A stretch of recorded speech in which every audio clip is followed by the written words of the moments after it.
Assalamualaikum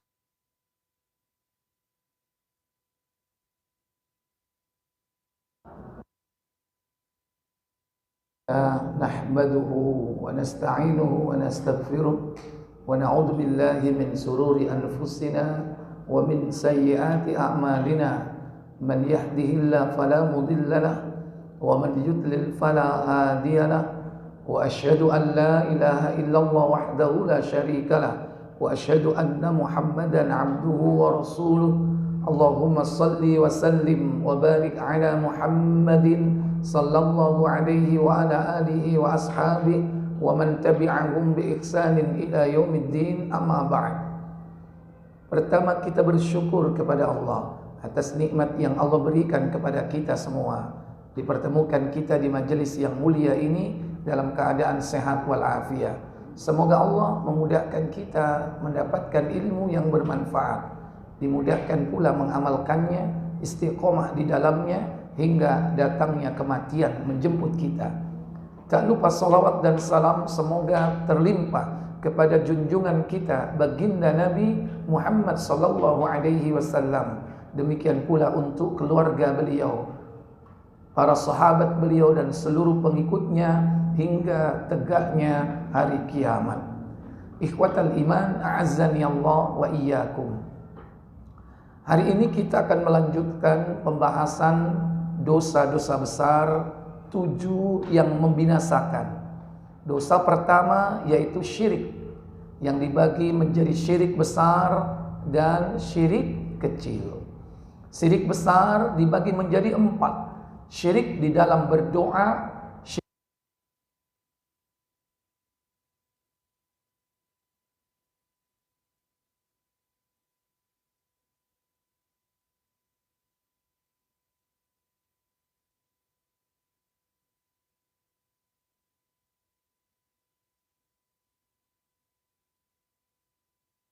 ikut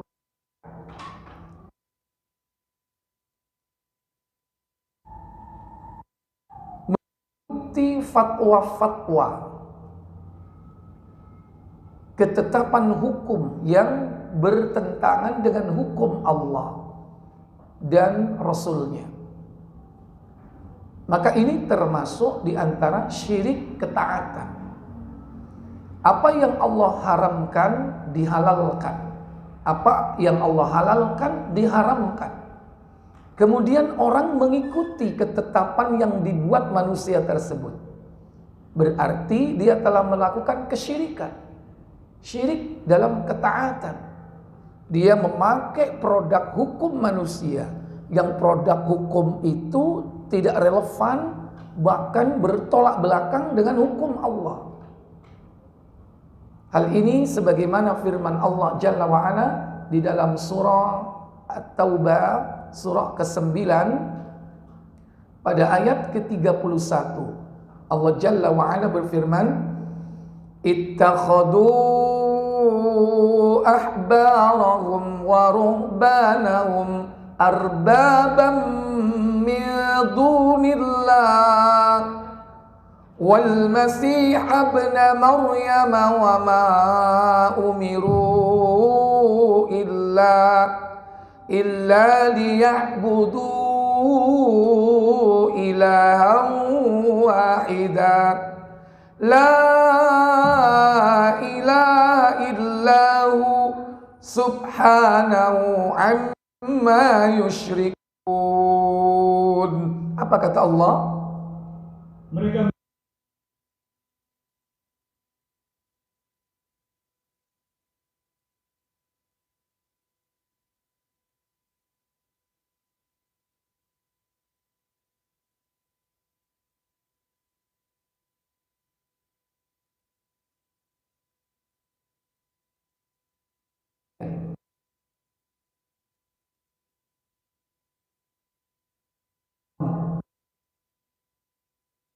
ahbar, orang-orang alim di kalangan Yahudi, wa ruhbanahum, dan orang-orang ahli ibadah di kalangan orang-orang Nasrani. Sebagai apa? Arbaban. Rab min dunillah, tandingan selain Allah. Arbab yaitu jamak daripada Rab, yang kita sering memanggil Allah dengan Rab. Ketika kita berdoa, kita panggil Allah Rabbi, kadang juga Rabbana. Maka orang-orang yang menjadikan orang-orang alim, ahli-ahli ibadah di kalangan ahlul kitab sebagai Rabb tandingan min dunillah, selain Allah. Puncaknya adalah wal Masih ibn Maryam, yakni Isa putra Maryam. Wa ma umiru illa liya'budu ilaha wahidah. Padahal mereka tidak diperintah melainkan agar mereka memurnikan ketaatan kepada Allah Jalla wa'ala, yakni ilahan wahida, ilah sesembahan yang hak, yang esa, yang tunggal. Karena la ilaha illahu, tidak ada ilah sesembahan yang hak kecuali Dia. Subhanahu, maka maha suci Allah, amma yusyrikun, dari apa yang telah mereka persekutukan. Ayat ini, para ibu, saudari sekalian, pernah dibaca oleh Rasul sallallahu alaihi wasallam di hadapan seorang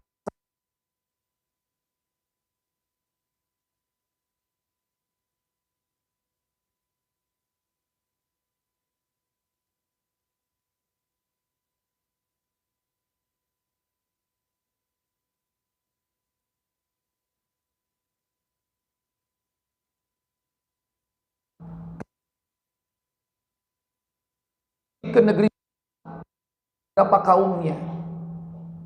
Kemudian setelah saudara perempuannya ini dibebaskan karena dia masuk Islam, setelah didakwai oleh kaum muslimin, kemudian dia masuk Islam, dibebaskan oleh Rasulullah, kemudian menemui adiknya yaitu Adi bin Hatim.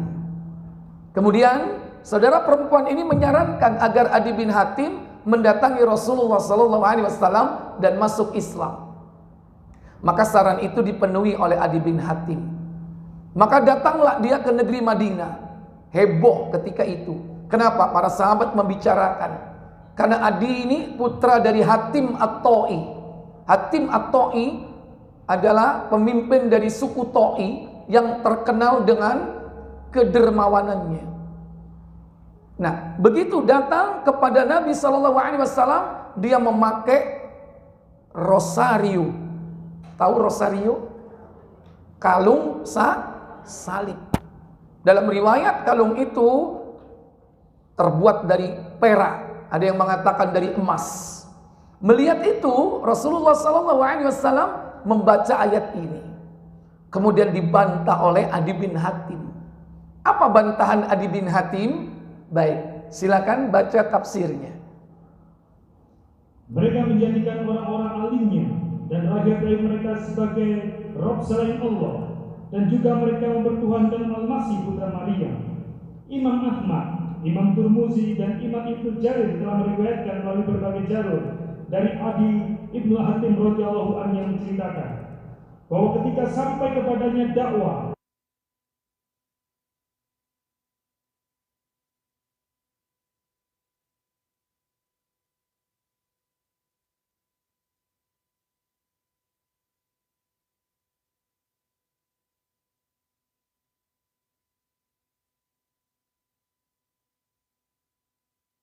perempuan Adi Ibnu Hatim kembali kepada saudara lelaki dan untuk masuk Islam dan menghadap kepada Rasulullah SAW, akhirnya Adi datang ke Madinah.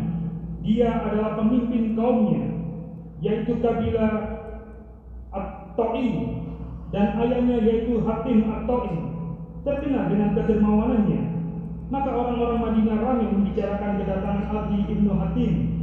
Adi masuk menemui Rasulullah SAW, sedangkan pada leher Adi tergantung salib yang terbuat dari perak. Saat itu Rasulullah SAW sedang membacakan firman-Nya.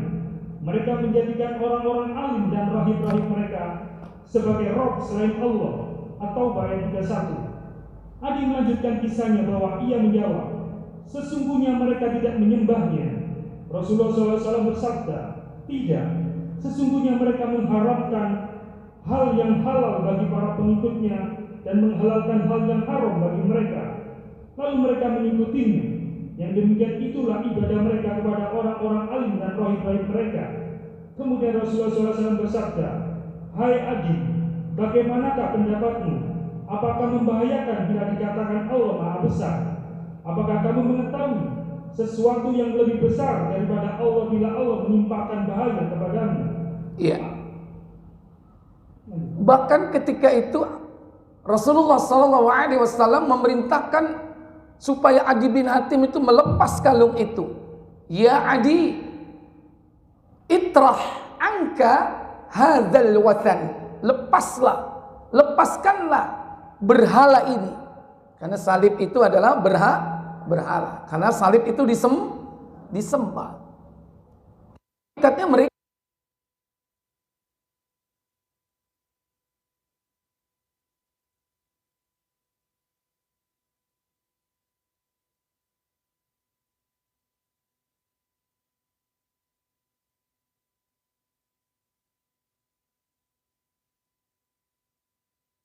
yakunu ya'budunahum. Adi bin Hatim mengatakan mereka tidak menyembah rahib-rahib dan ahbar-ahbar mereka. Maka dibantah oleh Nabi SAW.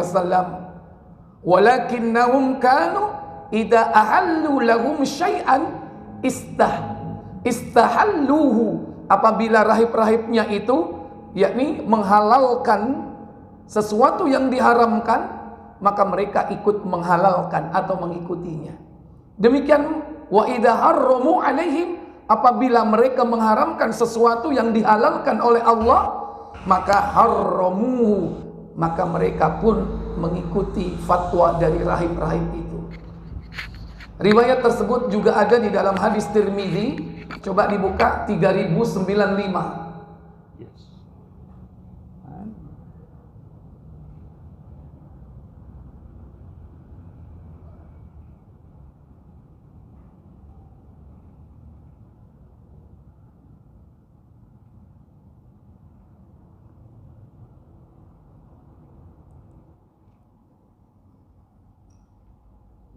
Silakan. Husain bin Yazid Al-Kufi menceritakan kepada kami, Abu Salah bin Harb menceritakan kepada kami dari Butayb bin A'yan, dari Musa bin Sa'ad, dari Adi bin Hatim radhiyallahu an, ia berkata, "Aku pernah menemui Nabi SAW. Saat itu aku mengambil kalung salib yang terbuat dari emas."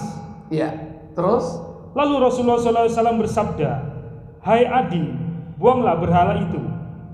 Aku juga mendengar beliau membaca ayat dalam surah Baro'ah. Mereka menjadikan orang-orang alimnya dan rahib-rahib mereka sebagai Rob selain Allah. At-Taubah ayat 31.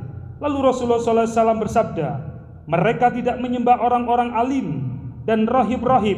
Akan tetapi apabila orang-orang alim dan rahib-rahib menghalalkan sesuatu, maka mereka pun menghalalkannya. Dan apabila orang-orang alim dan rahib-rahib mengharamkan sesuatu, maka mereka pun mengharamkannya. wadzalika ya'budunahum, maka itulah menyembah. Jadi menyembah itu nggak harus rukuk dan sujud kepada manusia.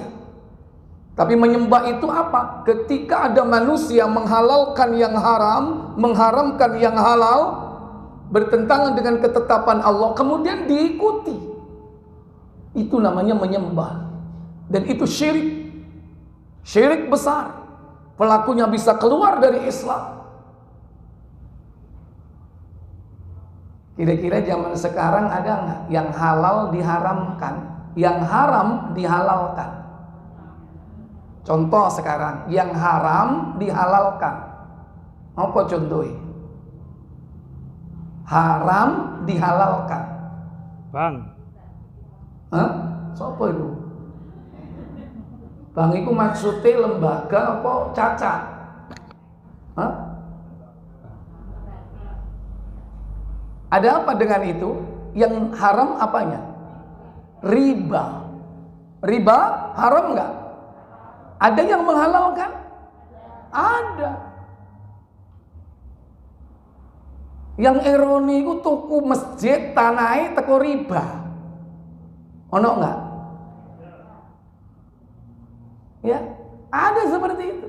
Padahal itu rumah ibadah. Kenapa harus membeli dengan cara riba? Lantas sesuatu yang diharamkan oleh Allah Jalla wa'ala dipakai untuk menyiarkan Islam, nggak akan diterima oleh Allah Jalla wa'ala. Kenapa sebab itu dilakukan? Karena mindsetnya udah salah gitu. Dianggap bahwa itu boleh, padahal haram. Gara-gara apa? Karena kena fatwa. Fatwa apa? Yang haram jadi halal. Dan orang mengikuti, tepai kira cocok ini. Ini orang fatwa kayak ini. Kenapa? Karena dia banyak mendapatkan keuntungan. Yang haram jadi halal. Sebaliknya sekarang, yang halal diharamkan. Apa contohnya? Halal sebetulnya, tapi dilarang, diharamkan. Lu sampai lu sing ngomong lu ya, tutup sing lanang lu ya. Ta'addud. Apa ta'addud zaujah? Poligami. Halal tidak? Halal. Tapi diharamkan. Apapun alasannya. Cuman kadang orang mengatakan syaratnya harus adil. Enggak ada. Poligami syarat harus adil itu enggak ada. Adil itu syarat supaya tidak disiksa di akhirat. Bukan syarat sebelum melakukan. Kalau syarat sebelum melakukan, siapa yang sudah dapat sertifikasi adil? Karena syarat itu di depan atau di tengah? Syarat itu di depan. Terus yang mau ta'addud, siapa yang mengeluarkan sertifikasi bahwa dia memenuhi syarat? Halo? Kan dikatakan orang itu tidak memenuhi kalau sudah melakukan, kan? Artinya apa? Itu bukan syarat adil itu. Adil itu syarat supaya nanti di akhirat, supaya tidak sengkle, miring di akhirat, karena nggak adil. Atau memang kalau sudah dilakukan di tengah jalan, dia nggak bisa berbuat adil, baru cukup satu saja. Tapi sudah dimulai, sudah dilakukan gitu, baru tahu dirinya adil apa enggak gitu. Tapi bukan syarat mau melakukannya, bukan. Itu salah kaprah orang yang memahaminya. Ya. Jadi ini salah satu contoh. Itu lihat nih. Sampai hari ini belum meteng-meteng. Enggak. Apa contohnya yang halal diharamkan? Contoh makanan halal tapi diharamkan. Contohnya apa? Dulu ada nggak orang mengharamkan kepiting? Pernah dengar? Pernah. Sampai sekarang ibu nggak makan? Hah? Kepitingnya enak kok. Nggak ada dalil yang mengharamkan itu. Tapi pernah dengar nggak? Halal kan? Karena tidak ada dalil yang mengharamkan. Sama sekali nggak ada dalil yang mengharamkan. Karena hakikat segala sesuatu itu awalnya apa? Halal. Baru kalau sudah ada ketetapan dari Allah dan Rasul itu haram, maka jangan dimakan. Karena di dalam Al-Quran hakikat semua sesuatu yang ada di muka bumi ini halal untuk kita. Karena Allah berfirman dalam surah Al-Baqarah, dalam surah kedua, pada ayat yang ke-29 insyaallah. Kata Allah Jalla wa'ala, Huwallazi khalaqa lakum ma fil ardi jami'a Thumma istawa ila as-samai fasawwahunna sab'a samawat wa huwa bikulli syai'in alim. Apa katanya?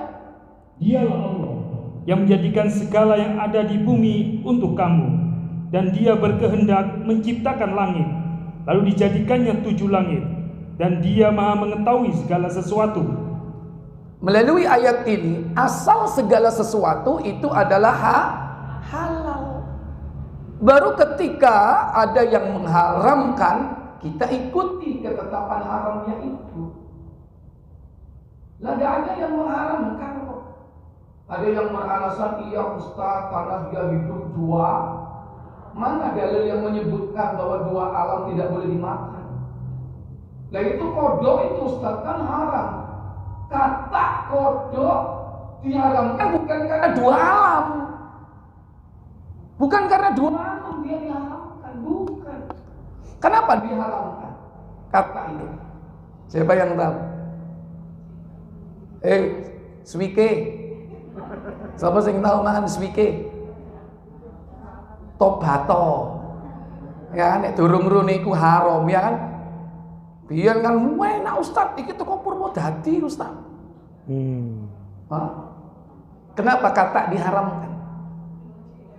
Menjijikkan. Ono sing gak jijik kok. Kenapa? Karena tidak boleh dibunuh 100. Endi hadiah rek? Oh ini Ustaz. Hah? Ada. Oh iku lho ditukokno oleh hadiah teko Pak Budi lho. Ternyata kata diharamkan karena haram dibunuh.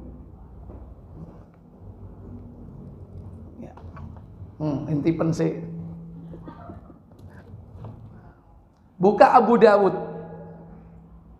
jilid yang ketiga.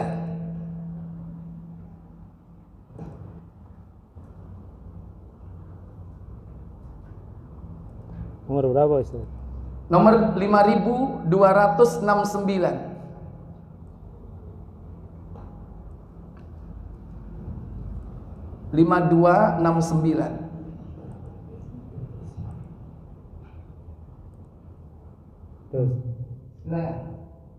Dari Abdurrahman bin Utsman radhiyallahu an, sesungguhnya seorang tabib bertanya kepada Nabi sallallahu alaihi wasallam tentang kata yang dijadikan obat. Iya, tabib. Apa tabib itu? Kalau orang sekarang itu apa? Dokter. Tabib, dokter, ya. Tabib, seorang tabib atau dokter bertanya kepada Nabi tentang yakni difda yaitu kata atau kodok yang dijadikan dawa itu obat. Kemudian maka Nabi SAW melarang untuk membunuhnya. Maka Nabi SAW melarang untuk membunuhnya. Sesuatu yang diharamkan dibunuh maka haram dimakan. Nggak boleh dimakan. Kenapa haram dibunuh? Lu nek ngono kaulah dipateni. Lah terus siapa? Apa mencolot sampai emplok langsung? Kan akhirnya mati. Berarti kita yang membunuh juga. Nggak boleh.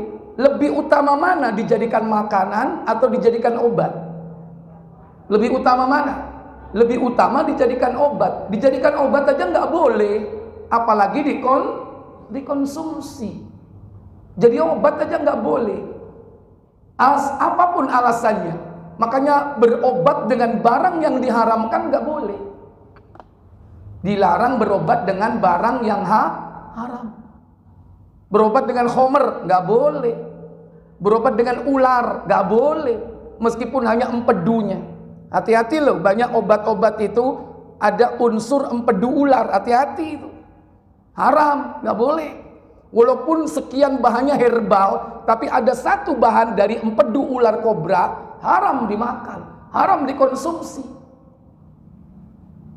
Kenapa? Ular haram atau tidak? Setelah ada ketetapan dari Allah, ular itu haram, tidak boleh dimakan. Tapi Allah spesifik.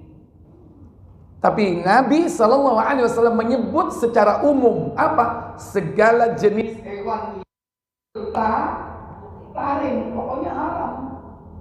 Buka Abu Dawud nomor 4606. 4604.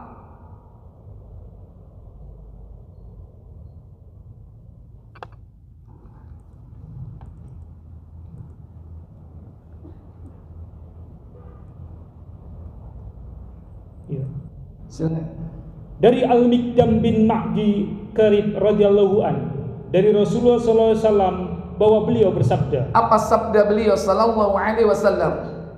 Ketahuilah, sesungguhnya telah diberikan kepadaku Al-Quran dan yang sepertinya dengannya, yaitu As-Sunnah. Dan akan ada seorang lelaki yang kekenyangan duduk di kursi santainya sambil berkata, hendaknya kalian berpegang teguh kepada Al-Quran.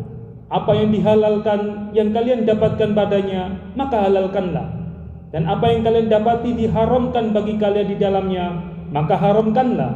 Ketahuilah, tidak dihalalkan bagi kalian daging himar jinak. Ala, ketahuilah, la yakhillu lakum lahmul khimar. Tidak dihalalkan untuk kalian daging himar jinak. Di Quran ada nggak? Haram daging himar, makan daging himar. Di Quran ada nggak? Nggak ada. Yang ada di mana? Dalam hadis. Berarti mangan keledai haram apa halal? Halo? Haram. Kalau kuda boleh nggak? Boleh. Sate kuda boleh nggak? Ono nang Malang. Hah?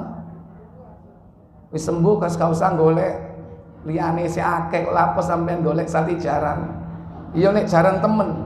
Lah nek jaran Kepang. jaran kepang ngawur ae. Maksudnya jangan-jangan itu khimar ya kan? Siapa tahu kan kita nggak tahu itu kuda bener apa enggak ya kan? Ya sudah cari yang aman aja. Kalau seandainya kita tahu yang disembelih itu benar-benar kuda boleh, tapi kalau khimar nggak boleh, haram. Dalam Quran nggak ada, cuma dalam Quran disebutkan apa? Yaitu apa? Babi. Bukan berarti kalau itu nggak ada halal, enggak. Yang kedua, apa itu? Dan setiap binatang yang mempunyai taring dari binatang buas. Iya. Wala kullu dzinabin minas sabu'. Setiap binatang yang mempunyai taring dari jenis binatang apa? Buas. Pokoknya yang punya taring. Kalau punya taring berarti apa? Karnivora. Contoh anjing, terus kucing, terus harimau. Sopo arep mangan harimau iku? Kon durung mangan wis dipangan dhisik. Ya tapi kalau terpaksa di hutan nggak ada makanan, kalau kita nggak makan mati, nemunya ada bangkai harimau ya, atau harimau hidup, ya sudah, silakan antara dimakan atau memakan gitu aja. Ini contoh. Dalam Al-Quran tidak disebut, tapi dalam As-Sunnah disebut. Maka yang haram haramkan, yang halal halalkan, jangan dibalik. Atau ngikuti fatwa-fatwa yang menyimpang. Hati-hati. Hukum waris. Laki-laki 2 kali lipat daripada perempuan. 2 bagian daripada perempuan cuma 1 bagian. Tapi kadang dirubah. Dan orang senang dengan fatwa itu. Fatwa apa? Bagi roto. Keripik gedang godo telo, titi edang.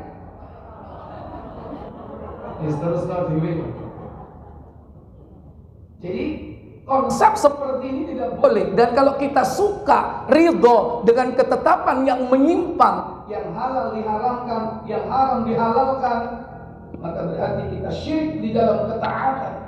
Sebagaimana Nabi tadi, memang orang-orang Yahud dan Nasara tidak bersujud kepada rahim-rahim mereka, tidak menyembah. Tapi ketika mereka menetapkan hukum Allah yang halal diharamkan, hukum Allah yang haram dihalalkan, yang halal diharamkan, kemudian mereka mengikuti hal itu, termasuk ya'budunahum, menyembah mereka.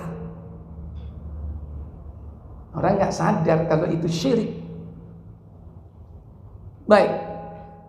Kemudian berikutnya syirik yang keempat, syirik di dalam kecintaan.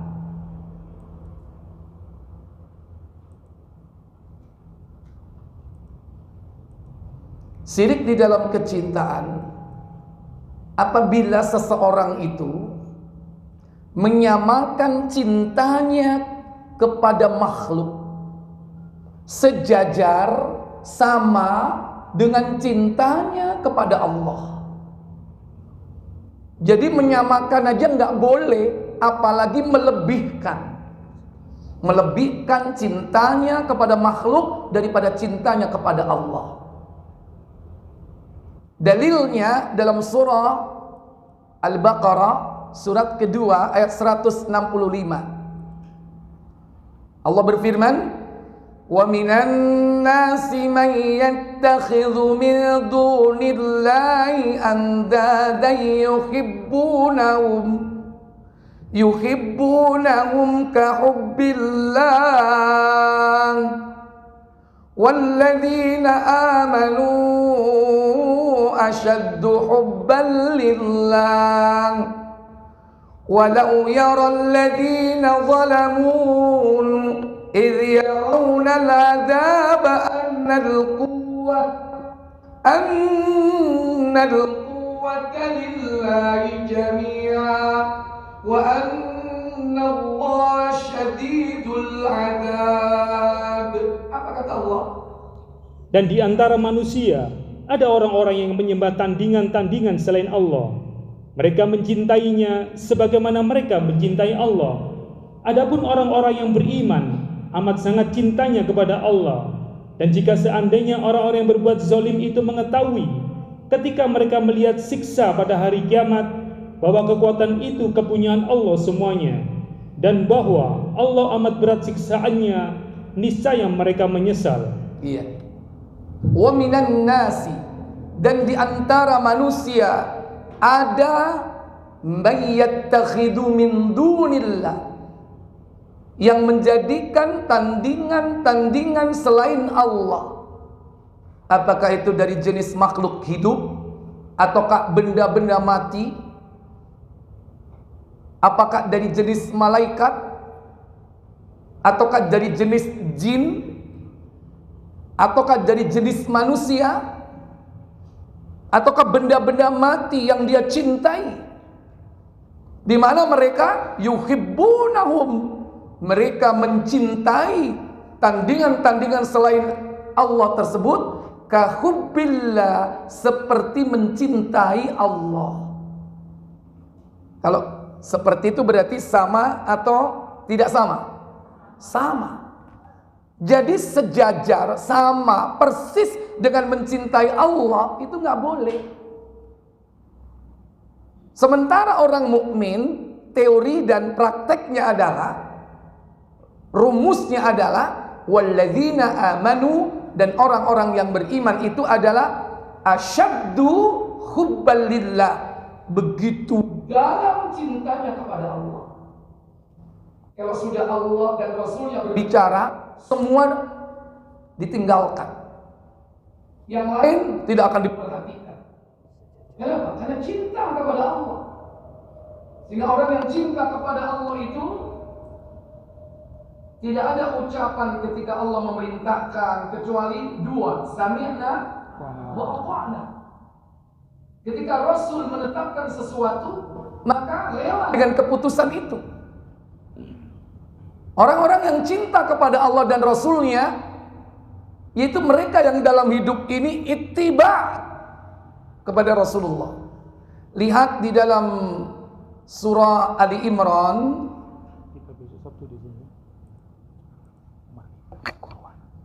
ayat 31. Bagaimana orang yang cinta kepada Allah dan cinta kepada Rasulullah.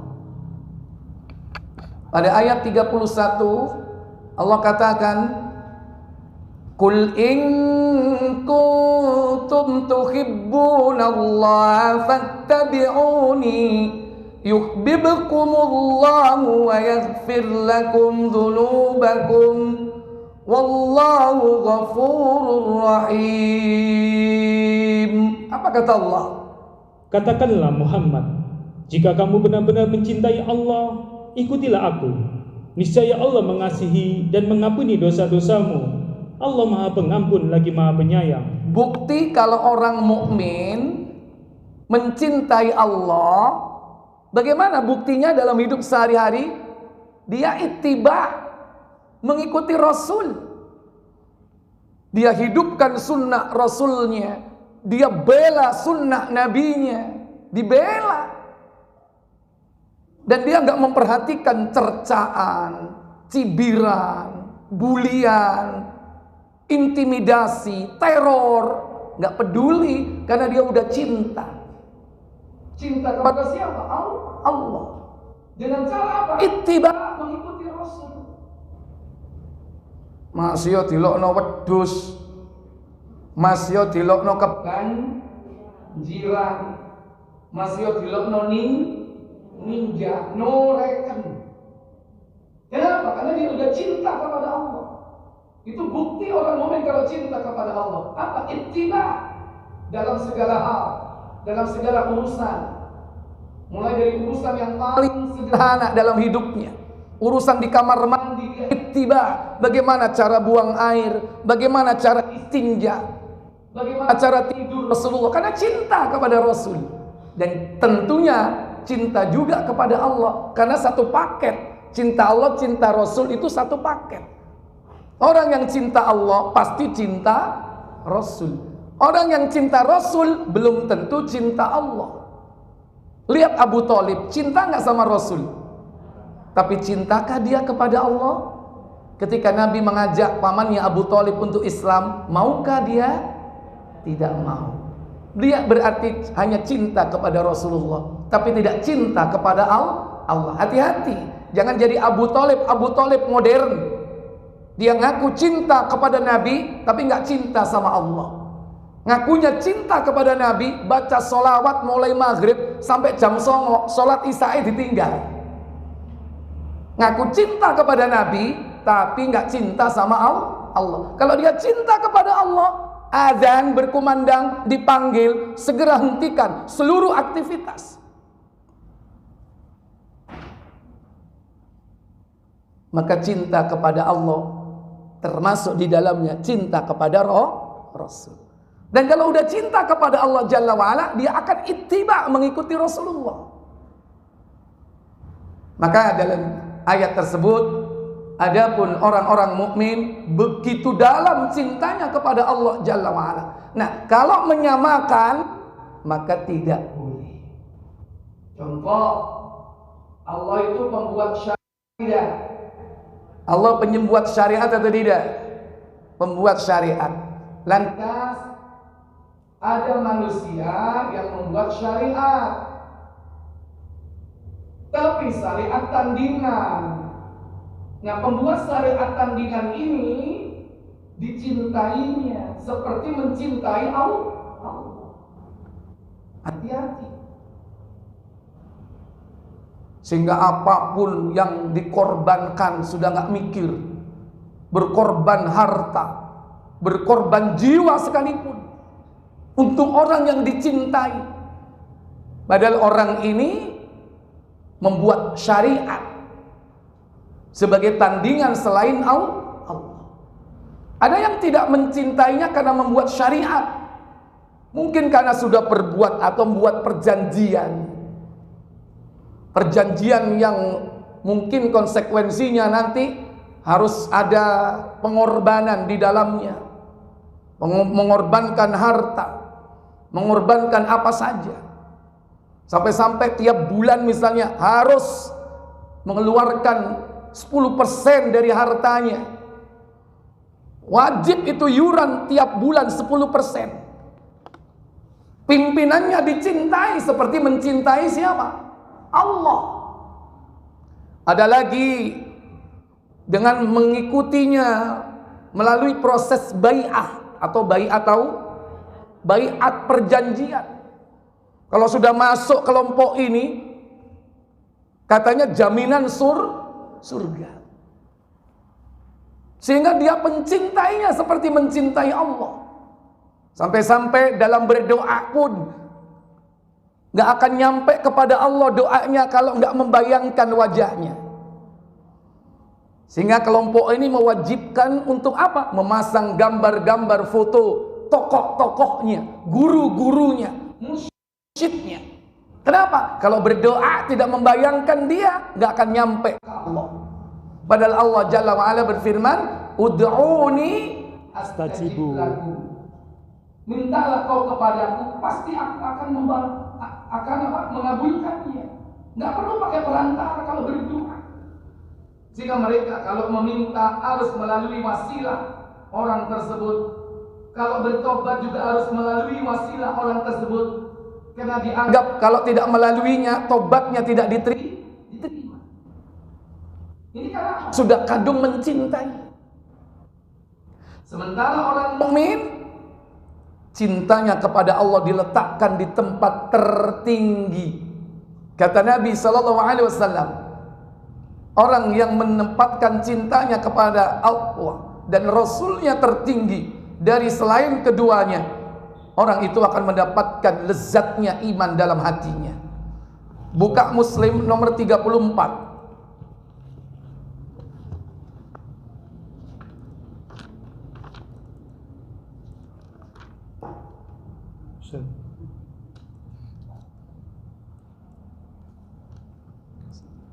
Dari Anas, silakan. Dari Anas radhiyallahu an dari Nabi sallallahu alaihi wasallam, beliau bersabda. Apa sabda beliau sallallahu alaihi wasallam?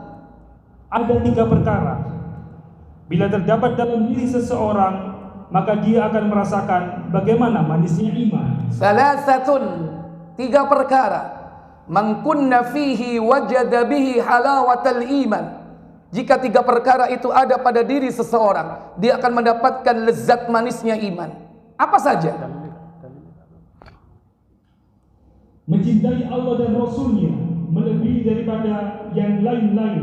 Man kana Allahu wa rasuluhu ahabbu ilaihi mimman siwahuma. Mencintai Allah, mencintai Rasulnya melebihi daripada cinta selain keduanya.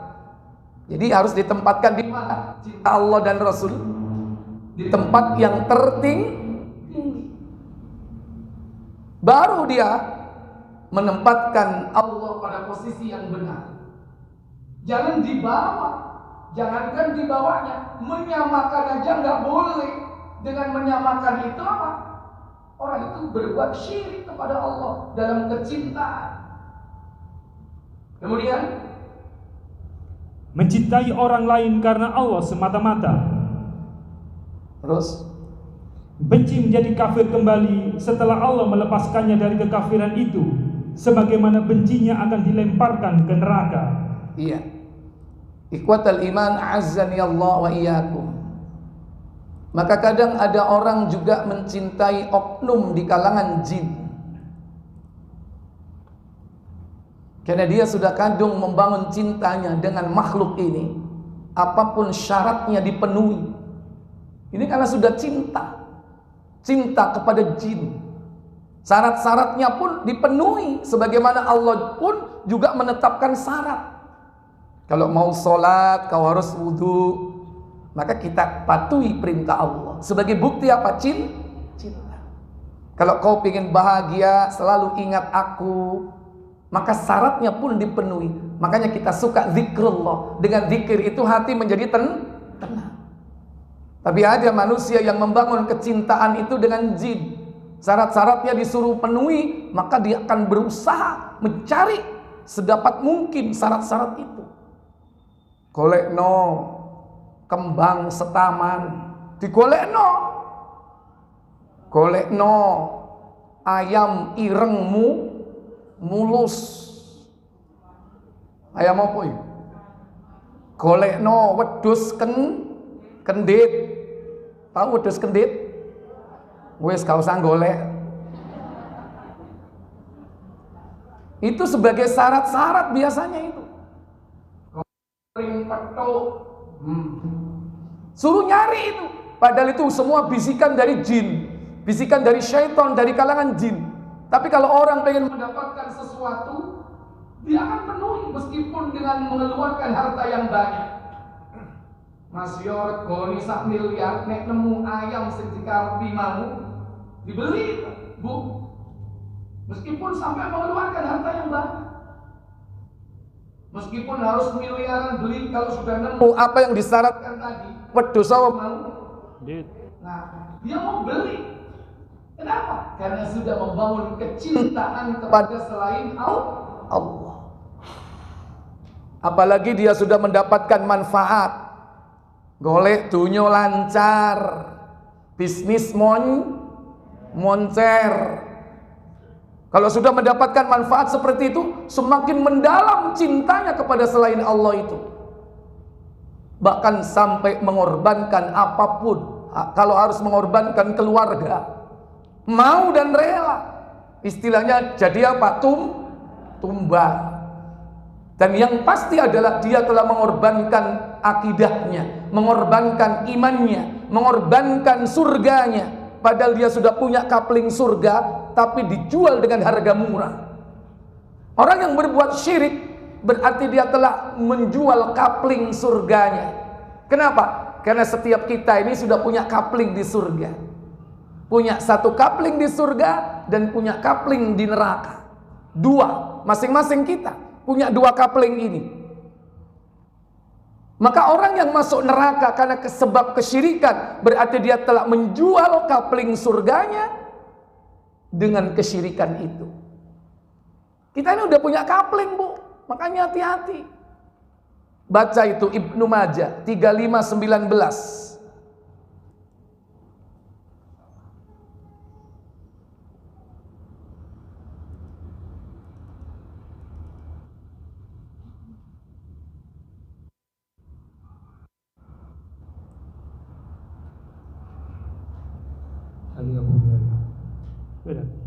Silakan. Dari Abu Hurairah radhiyallahu an, ia berkata, Apa katanya? Rasulullah SAW bersabda, Apa sabda beliau sallallahu alaihi wasallam? tidaklah seorang pun di antara kalian kecuali ia mempunyai dua tempat, satu tempat di surga dan satu tempat lagi di neraka. Ma minkum min ahadin, tidaklah salah seorang di antara kalian illa lahu manzilani, memiliki dua tempat, dua kapling. Manzilun fil jannah wa manzilun finnar. Satu tempat di surga dan satu tempat di mana? Di neraka. Maka jika dia mati, lanjut. Maka jika ia mati lalu masuk neraka, maka penghuni surga akan mewarisi tempatnya. Emang enggak? Jika dia mati masuk neraka, penduduk surga akan menempati kaplingnya. Sayang enggak? Sayang enggak? Duwe kapling nang Malang diserobot uang. Sampean ngamuk enggak? Sopo sing diceluk? Sopo sing diceluk nek kaplingnya sampean nang Malang diserobot uang? Yang dipanggil untuk membela pengacara, 2 polisi, 3 jaksa, macam-macam yang dipanggil. Bojone nek duwe bojo ya, yang dipanggil manusia, berperkara kita. Tapi punya kapling di surga diambil orang, siapa yang dicari? Gimana? Apa yang dilakukan? Eman enggak? Salahmu dewe. Kenapa kok sampai direbut sama orang? Kenapa kok sampai diambil sama orang? Gara-gara apa? Gara-gara ternyata kapling itu sudah dijual sendiri. Enggak tahu kalau kaplingnya itu secara enggak langsung dia obral ke orang lain. Dijual murah. Dengan cara apa? Dengan cara melakukan perbuatan-perbuatan yang akan memasukkan, mengantarkan dirinya ke dalam neraka. Salah satunya apa? Syirik. Kalau sudah syirik, itu berarti kaplingnya hilang total. Hilang total. Kalau dosa besar tapi nggak syirik, mlebu neraka, itu kan ditempati sementara. Artinya seesok diurus. Dengan adanya apa? Pemutihan. Apa pemutihannya? Syafaat dari Nabi, itulah syafaatul uzma, di mana orang masuk neraka bisa dikeluarkan dari neraka karena sebab apa? Sebab syafaat, sehingga dia bisa kembali ke kaplingnya. Berarti kan pemutihan. Seesok diurus, ya kan? Syaratnya apa? Tidak berbuat syirik. Tapi kalau sudah syirik, berarti kaplingnya hilang total, dilego. Sudah dijual dibeli sama orang cash. Nggak akan bisa kembali. Nggak akan bisa kembali ke kaplingnya. Makanya kita dalam hidup ini sebetulnya sedang ngurus apa? Ngurus kapling di surga. Bagaimana cara ngurusnya di surga kapling kita? Yaitu pertama dengan iman yang benar, akidah yang benar, iman yang lurus. Dan yang kedua amal soleh. Di antara amal soleh banyak, sholat, puasa, haji, umroh, zakat. Ini apa? Amal soleh. Ini yang harus dilakukan supaya kapling kita nanti dilegalkan oleh Allah. Termasuk menuntut ilmu. Kita ini sedang ngurus apa sebetulnya? Ngurus kapling. Makanya ditakoi koncone, jengar andi ngurus kapling. Kalau saat ini ngomong taklim, dino taklim rono, taklim rene, oh taklim dhisik kon. Misalnya, ya disamarkan. Dino kok nang dijeng ngaji terus, mboten iki badhe ngurus kapling. Meneh ditakoki meneh ngurus kapling, jane cek ngelu. Cek akeh nire kaplinge rono rene, bendino diurus. Bu aku dijak kok, monggo nek temu jangan moro-moro mlebu nang gribik. Nang masjid lho terus ngurus kapling. Gini ngurus kapling. Napa? Menuntut ilmu ngurus kapling. Ngurus kapling napa? Swarga. Dan nanti taunya kapling kita itu dilegalkan kalau sudah masuk alam kubur. Kenapa? Nanti ditunjukkan. Ini loh kaplingmu 2. Allah tidak melegalkan yang neraka, tapi Allah melegalkan yang surga. Taunya nanti di alam kubur, gak usah nanti. Nah sekarang ngurusnya, makanya disiapkan dulu. Maka orang-orang yang berbuat syirik berarti dia telah menjual kaplingnya yang ada di surga dengan harga murah, tapi dia justru membeli kapling di neraka dengan harga mahal. Lah wedhus kendit miliaran, larang enggak? Larang. Coba ngaji nang gribik, gratis enggak? Gratis, mulai oleh lemper. Ya. Enggak lemper OT-OT. Ya, murah.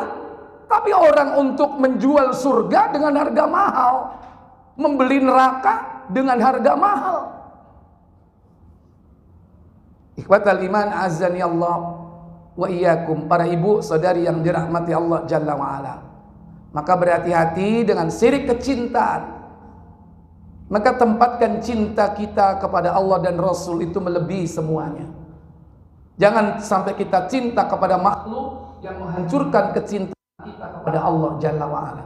Kalaupun kita harus cinta kepada makhluk, cintanya pertama harus dibawa Allah dan Rasulnya. Yang kedua, mencintai makhluk itu semata-mata karena Allah. Contoh, mencintai siapa orang yang kita cintai? Suami, karena Allah enggak? Temenan, enggak karena duit. Halo? Kalau kita cinta karena Allah, mencintai suami, begitu suami memerintahkan yang tidak sesuai dengan Allah dan Rasulnya, ditolak atau diterima? Loh, kalau kita cinta kepada Allah dan mencintai suami karena Allah, kalau suami memerintahkan yang bertentangan dengan Allah dan Rasulnya, diterima apa ditolak? Ma, aku kepingin dino ae ojo nggawe jilbab. Loh, apa ya? Aku duwe kanca teko Amrik, arep mulai nang ngene Malang. Dhek duwe bisnis sukses. Tapi wong iki parno. Nek mbek wong jilbaban, wedi. Soalnya apa? Dianggap teroris. Mene arep kepethuk, arep ngekeki duwe akeh. Aku njaluk tolong sedina ae mak sampean ojo jilbaban, metuki wonge. Saya tanya, diterima atau tidak? Temenan. Ma, jok kuatir kon njaluk Alphard tak kei. Sedino ae gak jilbaban, tak kei Alphard. Soalnya aku bahkan oleh sate. Apa tikus. Ya, misalnya. Diiming-imingi mobil seperti itu. Sehari gak jilbaban, ketemu orang ini. Saya tanya, diterima gak? Temenan.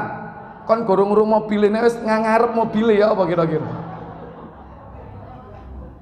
Kuncine dikekno ya apa kira-kira? Kuncine tok. Ya aku Di situ tantangannya ya. Kita mencintai suami itu karena Allah atau karena dunia? Kalau karena dunia, ya wis tak gak apa-apa. Kenapa? Cinta suami karena dunia. Kalau cintanya karena Allah, sementara perintahnya bertentangan dengan Allah, no way, tidak ada jalan untuk itu.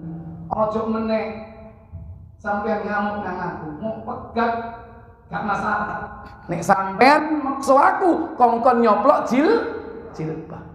Berani enggak? Temen. Tepak itu kan.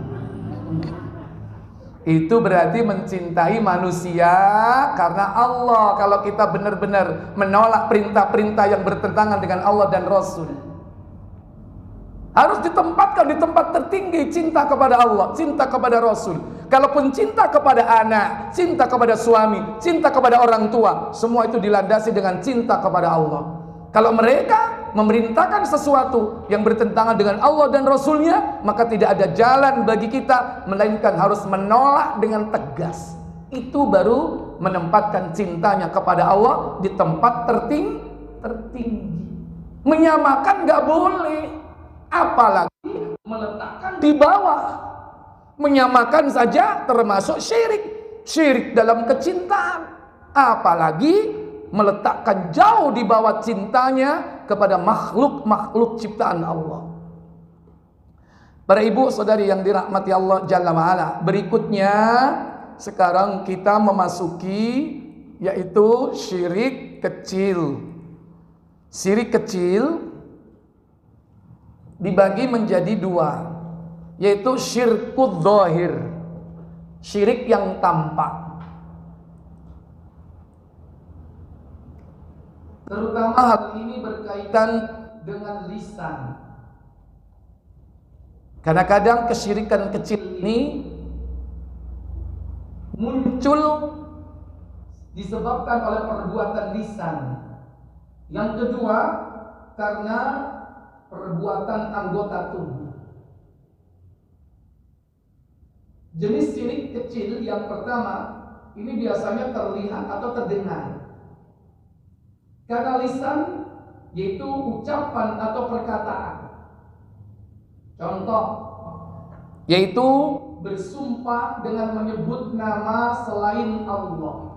Ini syirik. Gak boleh orang bersumpah menyebut nama selain Allah. Mestinya seseorang itu kalau bersumpah harus menyebut nama Allah. Contoh, wallahi, demi Allah, billahi, demi Allah, tallahi, demi Allah, sama artinya. Nggak boleh demi langit dan bumi, nggak boleh. Syirik itu. Demi bapakku, demi boyotku, bahkan demi Rasulullah, nggak boleh. Syirik. Kalau bersumpah cukup demi Allah saja, tidak boleh demi Allah dan Rasulnya. Embel-embel Rasulnya itu nggak boleh. Syirik. Malah kadang sing nemen apa? Sumpah kayak tulinan, sumprit. Ya, nek gak ngono swear. Apalagi ucapkan sumpah, sumpah samber geledek, munreng Madura ngocak tapor kelap, samber geledek. Itu termasuk kalimat-kalimat sumpah yang salah. Bahkan kalau itu diucapkan dengan serius bahwa itu sumpah, Sementara ucapannya bukan demi Allah, maka itu termasuk syirik. Walaupun itu syirik kecil, tidak mengeluarkan pelakunya dari Islam. Syirik kecil tidak mengeluarkan pelakunya dari Islam, tapi termasuk dosa besar. Harus tobat. Adapun perbuatan contohnya, yaitu menggantung jimat, tamaim. Walaupun jimat ini dianggap sebagai perantara, bukan yang menyembuhkan. Yang menyembuhkan Allah, tapi apa? Melalui perantara jimat. Sementara tidak rasional gitu loh. Nggak rasional. Mosok kepingin waras dikalungi timah, ada nggak? Biasanya bayi-bayi sing suka rewel, jarene apa? Sawanen digawa nang wong pinter, mulai dikei apa? Kalung ono timai, nek gak ngono buntelan kain. Itu namanya tamaim, menggantung jimat. Walaupun di situ disebutkan, dikatakan oleh orang yang ngasih, ini yang menyembuhkan Allah, cuman ini sebagai apa? Wasilah. Itu syirik, tapi syirik kecil. Tapi tetap dosa besar, sekalipun syirik kecil. Ada nggak di Malang seperti itu? Bayi sering step, sawanen, digawa nang wong pinter, dapat kalung seperti itu. Bahkan kadang namanya diganti, ya. Namanya bagus-bagus Abdullah, karena sakit-sakitan diganti apa? Waras. Nek gak dijenengi waras selamat. Nek gak dijenengi selamat sugeng. Padahal sudah nama terbagus. Ahabbul a'mal ilallah. Nama yang paling baik di sisi Allah apa? Abdullah wa Abdurrahman. Itu nama terbaik. Abdullah dan Abdurrahman. Ini sudah benar-benar diganti. Katanya apa? Kabotan jen. Padahal tidak ada. Itu bisikan syaitan. Nah, termasuk menggantung jimat di sini, hati-hati. Bukan hanya orang saja. Termasuk ibu menggantung jimat di rumah. Termasuk juga di mobil, di depan dashboard ada gantungan apa di situ? Kunci. Gantungan ini nanti juga akan membawa dampak positif agar selamat, gak tubruan, gak kecelakaan. Itu termasuk syirik. Hati-hati. Kecuali ini digantung, ada fungsi rasionalnya. Apa fungsi rasionalnya? Parfum, boleh gak? Rasional. Perantara kesembuhan. Kalau rasional boleh. Apa? Loro weteng, mencret tukonoin. Nah, itu rasional. Boleh. Tapi kalau sakit perut dicancang rumput Jepang, rasional enggak? Enggak. Nah, hal-hal yang enggak rasional tapi diyakini sebagai perantara penyembuhan, itu syirik. Karena enggak rasional.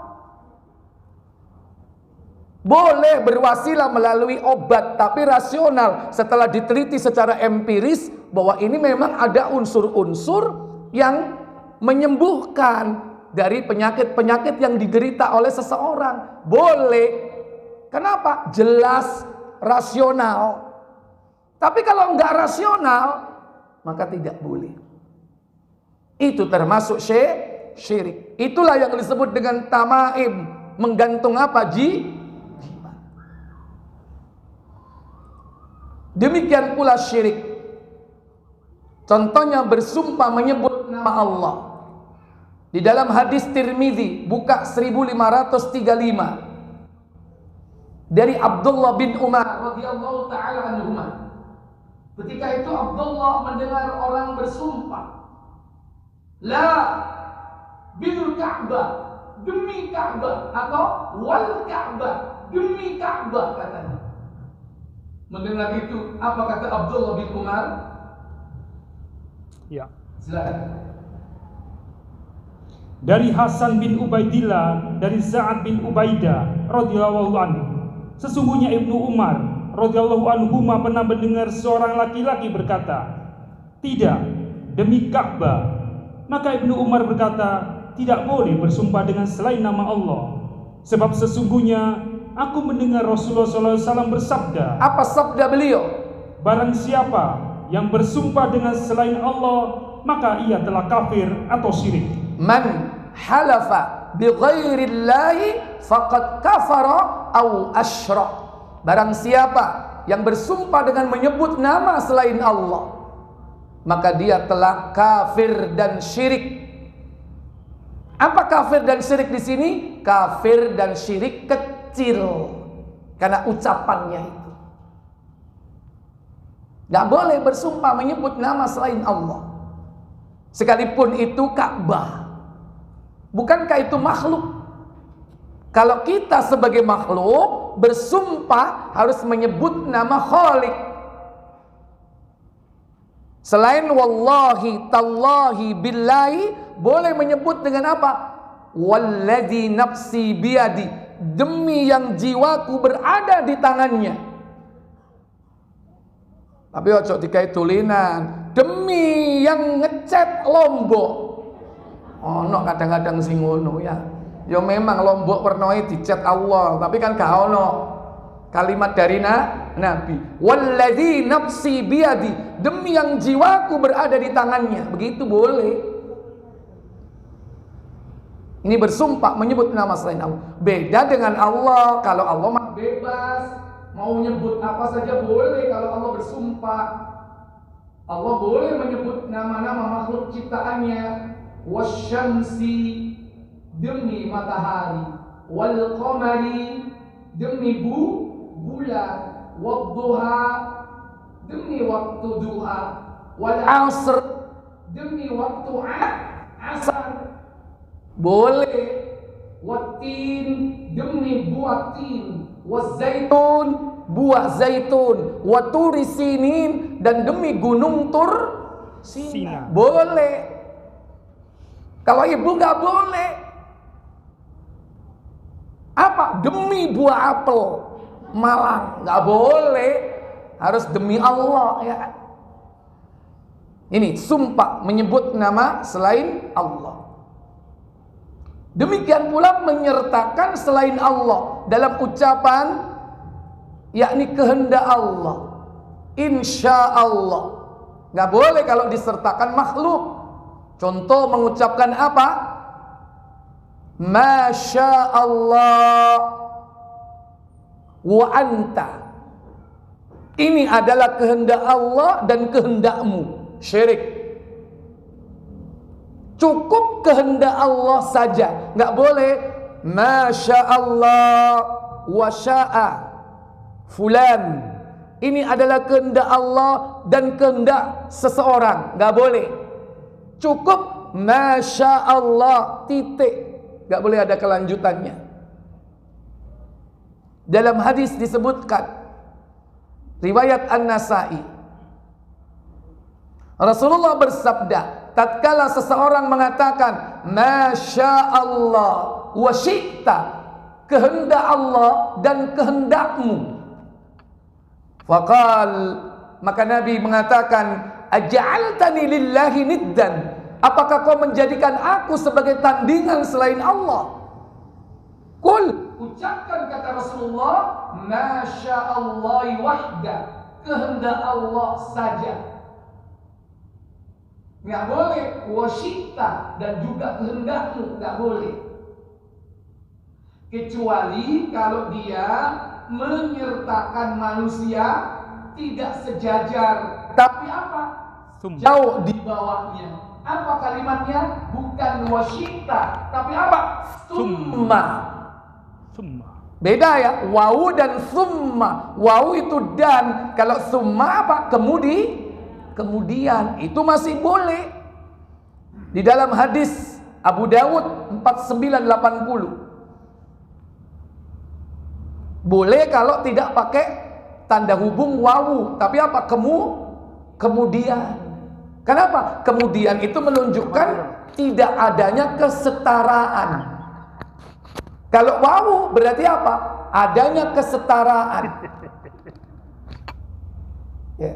Summa itu berarti artinya kemudian kehendak seseorang.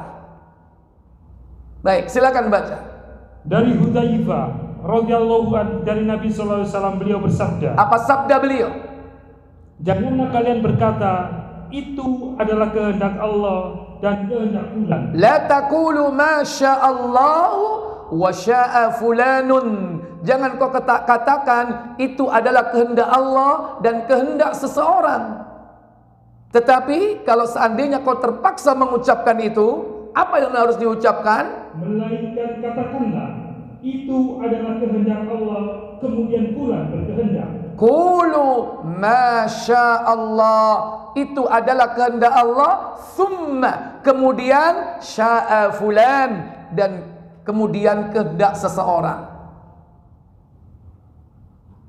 Ini perkara-perkara kecil yang banyak orang itu meremehkan, atau karena kejahilan, ketidaktahuannya dia mudah mengucapkan kalimat-kalimat seperti itu. Sementara itu termasuk syirik. Sekalipun syirik ini syirik kecil yang tidak mengeluarkan seseorang dari Islam atau murtad atau keluar dari milah agama ini, akan tetapi ini tetap merupakan dosa besar. Jenis syirik kecil yang kedua apa? Syirkun khafiyun. Syirik yang samar, yang tidak tampak, dan ini juga bahaya. Apa yang dimaksud dengan syirik samar, syirik kecil yang tidak tampak? Syirkun khafi, yaitu yang dimaksud adalah riya. Apa riya itu? Pamer amal ibadahnya, pamer sodakohnya, pamer sholatnya, pamer hajinya, pamer umrohnya, pamer baca Qur'annya, pamer dalam urusan-urusan ibadah kepada Allah Jalla wa'ala. Sebagaimana dalam sebuah riwayat hadis dalam kitab Musnad Imam Ahmad, silakan dibaca di depan.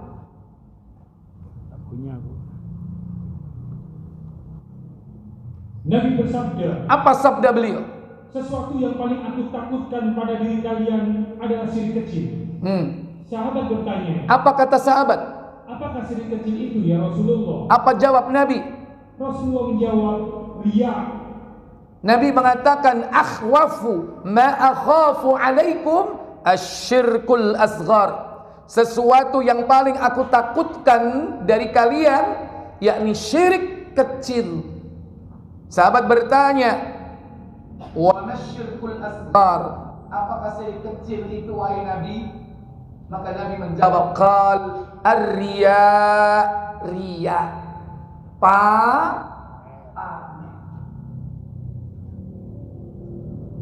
contoh ibadah yang paling utama, sholat. Sholat. Bisa nggak orang sholat itu pamer? Pamer apa nih?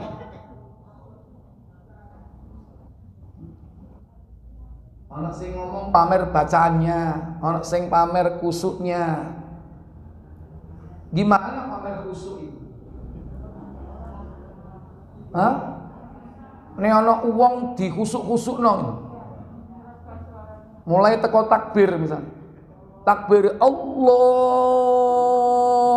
gak tutuk-tutuk. Padahal nek biasane gak ana uang takbire pengalaman gitu orang. Mungkin karena ana uang Allah dipasno posisi. Bisa jadi mulai takbir, kemudian sholat, ya. Coba kau ana uang kilat khusus. Nek ana uang duwowo. Bisa jadi itu. Dan itulah contoh sholatnya orang munafik. Kalau sholat dia itu pengen dilihat orang. Makanya orang munafik itu ketika orang itu pada nggak lihat karena gelap, dia nggak datang. Sehingga yang paling susah sholatnya orang munafik itu apa? Sholat subuh dan sholat isya. Kenapa? Karena di zaman Nabi hari udah gelap atau masih gelap, subuh masih gelap. Orang munafik susah karena dalam hatinya apa? Wah, kalau orang delok ayo. Maksudnya apa? Gak ada orang tahu fulan gak ada yang tahu. Awak dhewe gak teko lho, gak ono sing ngeru. Isya demikian pula, sudah gelap. Bukan ada lampu. Ya tadi tidak seterang sekarang.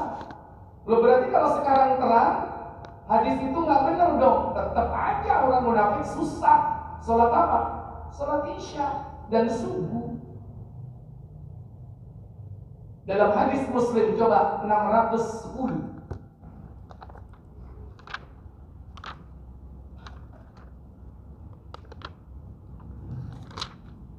Guys. Silakan. Dari Abu Hurairah. Dari Abu Hurairah radhiyallahu an, ia berkata, apa katanya? Rasulullah SAW bersabda, apa sabda beliau sallallahu alaihi wasallam? Salat yang paling berat bagi orang-orang munafik ialah salat isya dan salat subuh. Ya. Kenapa? Karena waktu subuh dan isya itu masih atau sudah gelap. Walaupun sekarang terang benderang, subuh terang, isya terang enggak? Terang, karena ada lampu. Tetap aja hadis ini berlaku. Kenapa? Trennya udah beda. Kalau subuh apa? Males tangi. Kenapa males tangi? Soalnya begini begadang. Kenapa kok males sholat isya? Apa? Tanggung. Alasannya ada aja. Sing ono kondangan, ono kemanten, rapat. Sehingga nggak sholat isya. Setan bisiki, wis engko ai bengi ai, mesisan ambek salat tahajud. Bareng bengi gak tangi. Tahajute ilang, subuhe bablas. Ini dikatakan Nabi sallallahu alaihi wasallam. Kalaulah mereka tahu pahalanya, apa katanya? Kalaulah mereka tahu pahala keduanya, niscaya mereka akan mendatanginya sekalipun dengan merangkak. Iya. Ada nggak orang mendatangi sholat subuh direwangi berangkang? Ada nggak? Halo? Sekarang atau sejak dulu sampai sekarang ada nggak? Nggak ada. Ini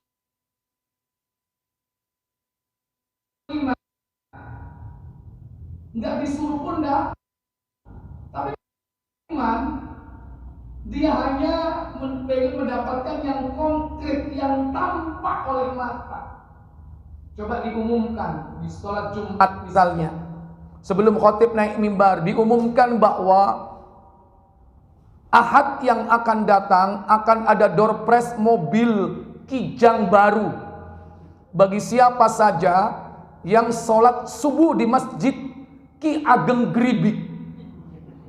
Maka kumpulkan setiap kedatangan sholat subuh, vouchernya akan diundi mendapatkan mobil terbaru. Kebruduk nggak sing teko? Sholat subuh koyok sholat apa? Mobilnya tekek ngarep pisan, parkir. Koyok nang bang lah tekek nang ngarep ya. Makanya banyak orang berbondong-bondong. Coba taruh di depan. Wah, ini langsung banyak orang. Berarti orang itu apa? Pengen pahala yang kelihatan mata. Berarti ini konsep iman yang salah. Kita diuji oleh Allah dengan pahala yang tidak tampak. Sementara orang itu pengen sesuatu yang tampak. Berarti imannya hanya kepada yang tampak. Itulah pemahaman materialisme. Segala sesuatu diukur dengan materi yang kelihatan oleh mata. Sementara orang mukmin itu yakin kepada pahala dari Allah yang abstrak. Enak mana orang itu dikasih pahala konkret, terlihat, berbentuk dengan pahala yang abstrak. Enak mana sekarang? Halo? Sekarang? Dua-duanya. Enak mana kita dikasih pahala yang tidak tampak atau pahala yang bisa dipegang? Enak yang tidak tampak. Sampean gak bingung. Contoh, sholat jenazah, pahalanya berapa? 1 gunung Uhud. Terus mau simpen nang ndi? Iku baru 100 kali sholat. Lalu nganterkan jenazah, sholat jenazah dapat 2 gunung Uhud. Pahala segede gunung Uhud. Arep kok tekek nang ndi? Masing-masing orang nanti bingung nyari gudang, ya. Itu belum sholat yang lain. Sementara sholat subuh, apa kata Nabi? Kalaulah dia tahu pahalanya, dia akan datang dengan merangkak. Ini sholat subuh. Lawang sholat qobliyah subuhnya aja kata Nabi. Rakaatal fajri, 2 rakaat sebelum subuh, sunnah qobliyah subuh, khairun minat dunya wa ma fiha. Lebih baik dari dunia dan seisinya. Arep mau tekek di pahalamu. Makanya lebih enak mana? Pahala itu dikasih abstrak apa konkret? Abstrak, jangan konkret. Nanti di akhirat baru dijadikan apa? Konkret. Karena itu yang akan memberatkan timbangan kita. Yang abstrak sekarang jadi konkret nanti. Makanya orang-orang munafik itu apa? Keimanannya kepada Allah yang gaib, keimanannya kepada pahala yang gaib kurang. Pengennya itu terlihat. Sehingga dia semangat untuk ibadah kalau dilihat orang atau mendapatkan pahala yang konkret. Rajin nang masjid nih ono apa? Coba Idul Kurban ono wedhuse. Isok nyate, isok nggule. Teko enggak? Begitu Idul Kurban gak ono plas hilang. Enggak ada. Padahal kemarin aktif, ya kan? Ikhwatal iman. Allah Jalla wa Ala menggambarkan orang-orang munafik di dalam surah Al-Nisa, surah yang keempat. Pada ayat yang ke-142. Innal munafiqin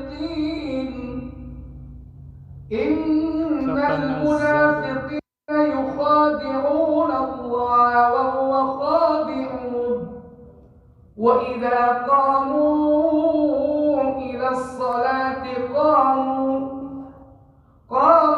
kusala yura'una an-nasa wa la yadhkuruna Allah illa qalila. Apa kata Allah?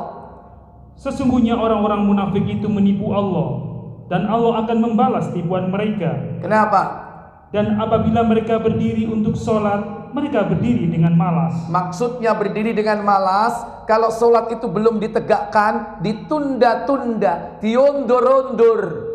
Asar sampai menjelang maghrib. Akhirnya sarip. Apa sarip?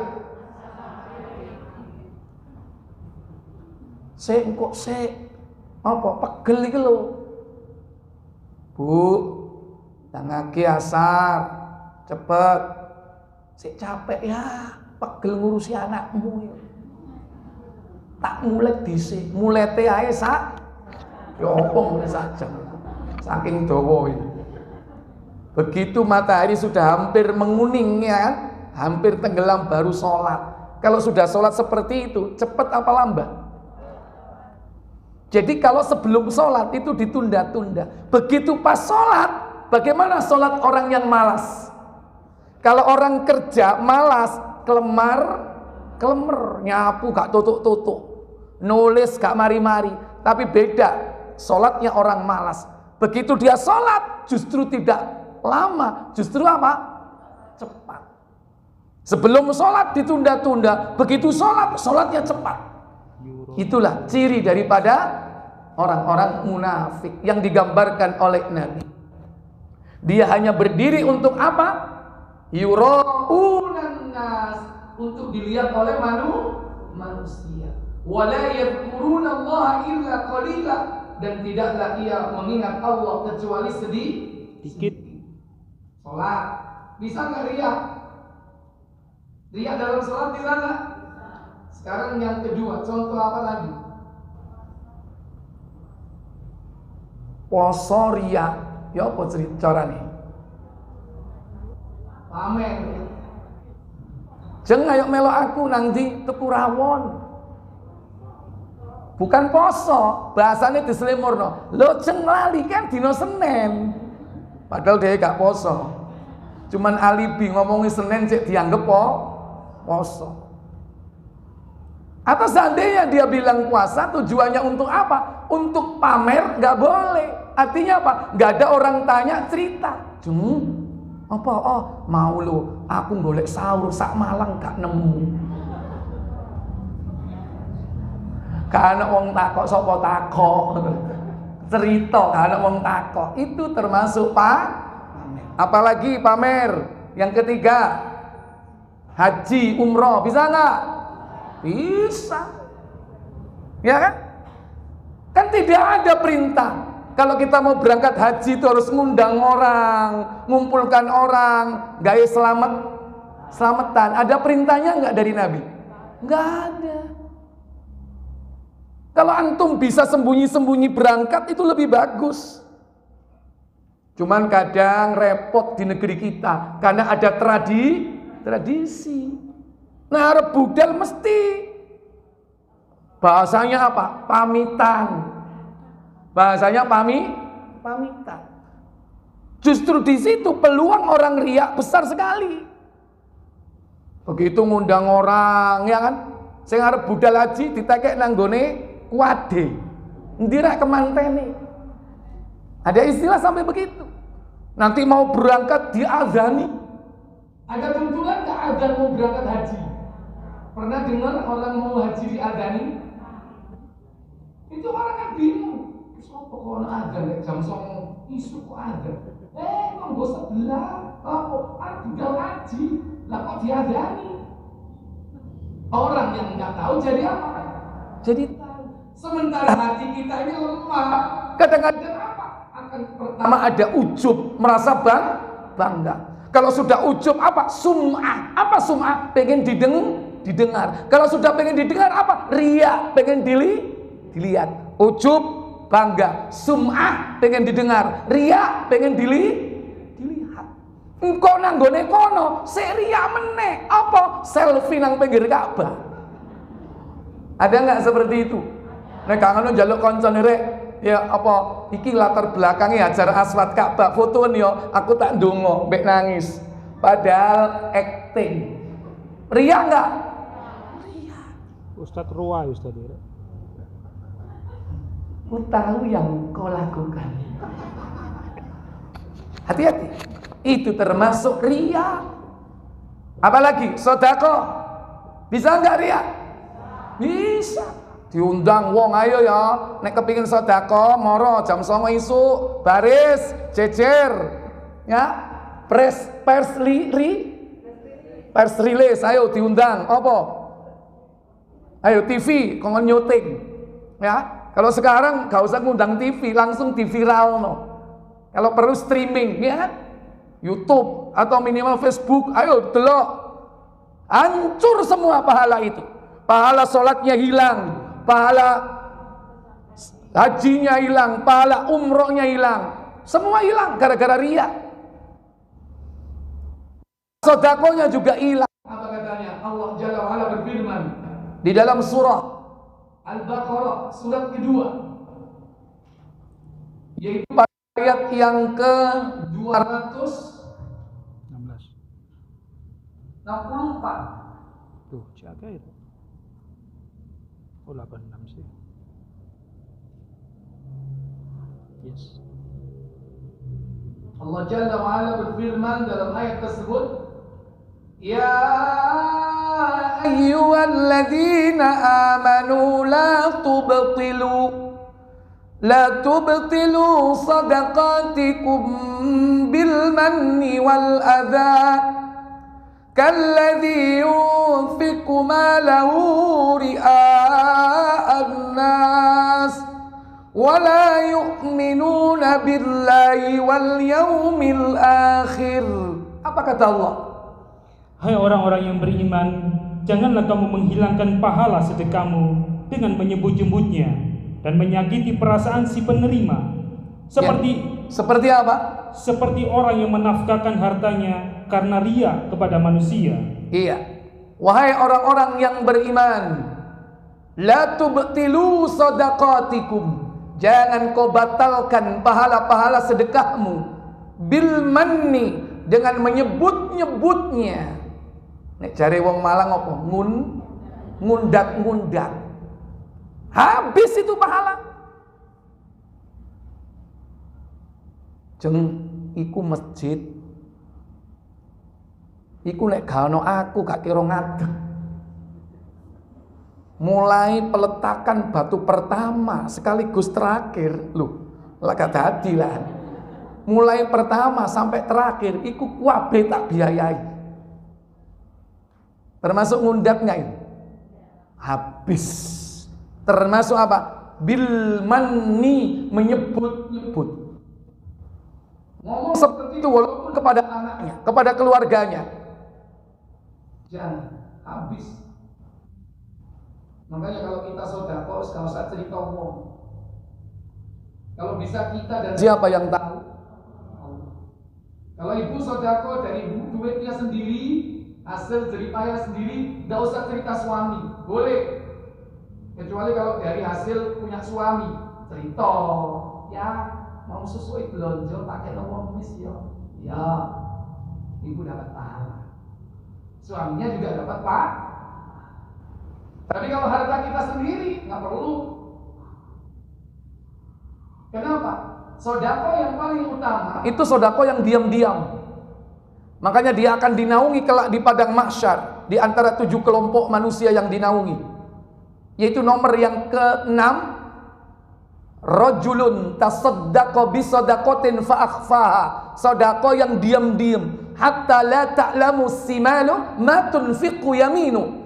Apa yang diberikan tangan kanan tidak diketahui oleh tangan kiri. Itu kiasan. Tutune sedekah diselempitno nang buri bukan. Maksudnya kanan dan kiri, tangan ini dekat. Siapa? Orang yang dekat dalam hidup kita nggak tahu.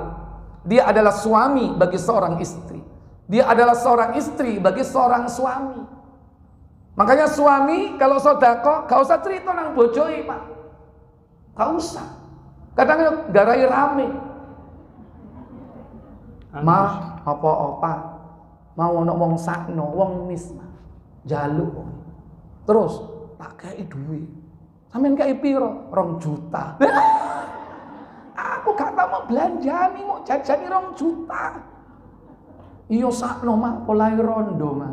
Wah, wis nemen lho wis nemen. Ada udang. Mangkane Pak gak usah ceri. Kok ndelok aku? Tak ajari kon. Kok ndelok? Kok lihat aku? Nah, itu kan urusan kita dengan Allah Jalla wa'ala. Yang lebih bagus memang sembunyi-sembunyi dan gak perlu orang lain tahu. Apalagi sampai cerita kepada orang lain. Yang kedua apa? Menyakiti perasaan si penerima. Wal adha. Menyakiti hati yang menerima. Ini juga bisa menghancurkan pahala sedekah.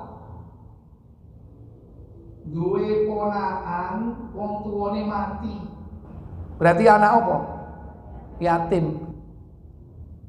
Kita menafkahi hidupnya. Sekolah SD di sekolah no, SMP, SMA, di kuliah no, sampai lulus perguruan tinggi. Begitu lulus dia kerja sukses, jadi manajer, puncaknya jadi direktur. Begitu kepethuk sama kita, gak nyopo, maaf, mangkel nggak? Mangkel nggak? Mangkel. Itu ujiannya orang sedekah. Ganyang itu. Kadang seperti itu ibu. Kadang-kadang apa? Yang kita kasih itu ganyang hati kita. Itu ujian. Makanya di situ jangan sampai kita menyakiti hati. Begitu ketemu kita nggak tegur sapa, lantas kita marah di hadapan orang. Kon gak eling biyen yo. Sopo sing nyekolano awakmu? Sopo sing gedhekno awakmu sampai sukses? Kon cilik digedhekno, gedhe Mosok iso diciwikno maneh. Lali kon yo. Di hadapan orang dicaci maki seperti itu, menyakiti hati enggak? Maka habis pahalanya. Bagaimana gambarannya? Disebutkan dalam kalimat berikutnya, yaitu famathalu kamathali safwanin alaihi turab fa'asabahu wabilun fatarakahu salda. Apa katanya? Maka perumpamaan orang itu seperti batu licin yang di atasnya ada tanah. Kemudian batu itu ditimpa hujan lebat, lalu menjadilah dia bersih, tidak bertanah. Iya. Seperti batu licin, di atasnya terdapat tanah, debu. Lantas tertimpa hujan lebat. Debu ini langsung hilang. Batu itu kembali licin, tidak ada tanahnya sama sekali. Itulah perumpamaan gambaran orang yang bersedekah, lantas kemudian dia riya, pamer, atau menyakiti hati orang yang menerimanya. Maka hati-hati. La yaqdiruna ala syai'in mimma kasabu wallahu la yahdil qaumal kafirin. Apa kata Allah? Mereka tidak menguasai sesuatu pun dari apa yang mereka usahakan, dan Allah tidak memberi petunjuk kepada orang-orang yang kafir. Baik, inilah termasuk di antara syirik kecil, yaitu riya. Hati-hati dengan riya. Dan itulah yang ditakutkan oleh Nabi SAW. Termasuk di antara sirkul asghar, yakni ar-riya. Wallahu a'lam. Baik Bapak Ibu, saudara-saudari sekalian, tuntas pembahasan tentang syirik pada kesempatan ini. Fa insyaallah yang akan datang kita akan membahas yang membinasakan di antara 7. Yang nomor 2 yaitu apa?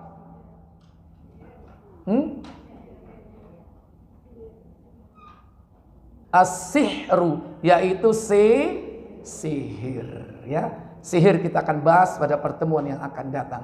Apa definisinya, bagaimana bentuknya, dan macam-macamnya. Ini penting karena banyak di antara kita ini yang tidak memahami sihir, sehingga dia melakukan perbuatan itu tanpa kesadaran dan kesengajaan. Hati-hati. Ini termasuk juga dosa besar yang membinasakan. Wallahu a'lam.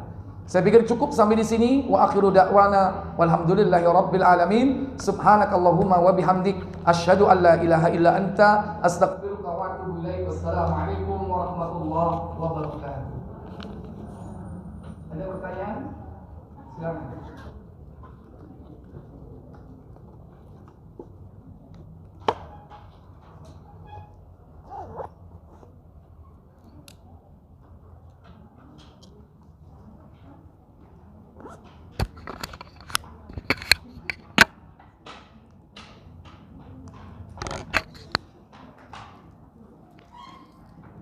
Ada pertanyaan?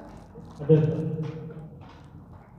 Gimana Pak? Assalamualaikum warahmatullahi wabarakatuh. Waalaikumsalam warahmatullahi wabarakatuh. Mengenai tadi tidak boleh kita syirik hanya semuanya kita lakukan hanya karena Allah. Dalam doa pun juga demikian.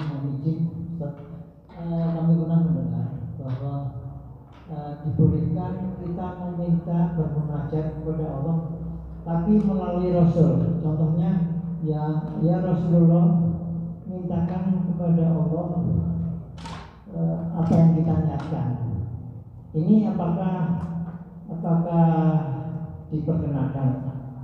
Ya, apakah baik. Termasuk ini syirik. Terima kasih. Ya. Assalamualaikum warahmatullahi wabarakatuh. Assalamualaikum warahmatullahi wabarakatuh. Menjadikan perantara orang-orang mati sebagai sarana untuk meminta kepada Allah Jalla wa'ala. Kalau dia murni minta kepada orang tersebut, minta secara langsung, ya, bahwa orang itu dianggap dapat memberikan manfaat dan dapat menghindarkan madharat, itu syirik besar, keluar dari Islam. Tapi kalau menjadikan sebagai perantara, minta supaya dia minta kepada Allah, itu termasuk syirik dan itu dosa besar. Sekalipun tidak sampai mengeluarkan dia dari Islam, tapi termasuk syirik. Dan itu dosa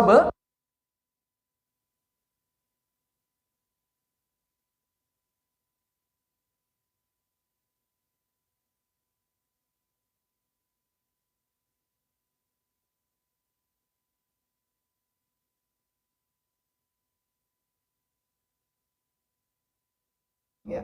Ini termasuk di antara perbuatan syirik.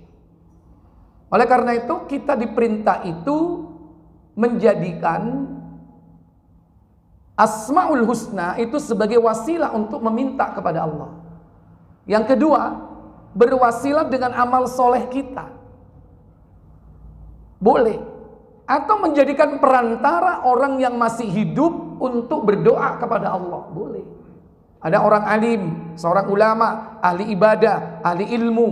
Kita minta, Pak Yai, Pak Ustadz, tolong dong doakan aku kepada Allah. Mintakan kepada Allah supaya aku diberikan kesehatan. Boleh itu. Tawassul melalui seseorang yang alim, yang mungkin barangkali ahli ibadah, jauh dari perbuatan maksiat, tapi yang masih hidup, bukan yang sudah mati. Kalau udah mati nggak bisa berbuat apa-apa, siapapun dia, walaupun nabi, nggak bisa berbuat apa-apa. Kalau seandainya bisa berbuat apa-apa, tentu para sahabat dulu pasti melakukannya. Ketika terjadi fitnah perang antar sahabat, ada perang Jamal, ada perang Siffin, justru saat-saat genting seperti itu butuh kehadiran Nabi. Tapi tidak ada yang dilakukan oleh para sahabat Nabi dengan meminta kepada Rasul Sallallahu Alaihi Wasallam. Ini penting agar jangan sampai orang salah faham. Kemudian berdoa melalui perantara Asmaul Husna, boleh. Dengan apa? Memanfaatkan Asmaul Husna sebagai wasilah dalam berdoa. Sebagaimana firman Allah dalam surah Al-A'raf ayat 180, walillahi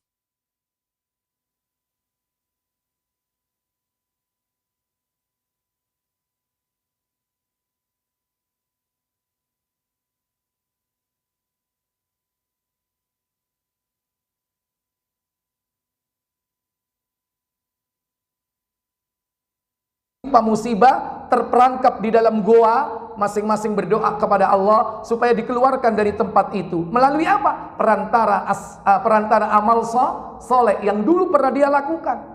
Di hadapan Allah dia berdoa, disebut-sebut apa? Amal solehnya. Itu namanya menjadikan yakni amal solehnya sebagai wasilah untuk dikabulkannya doa. Boleh, karena ada dalilnya. Wallahu a'lam.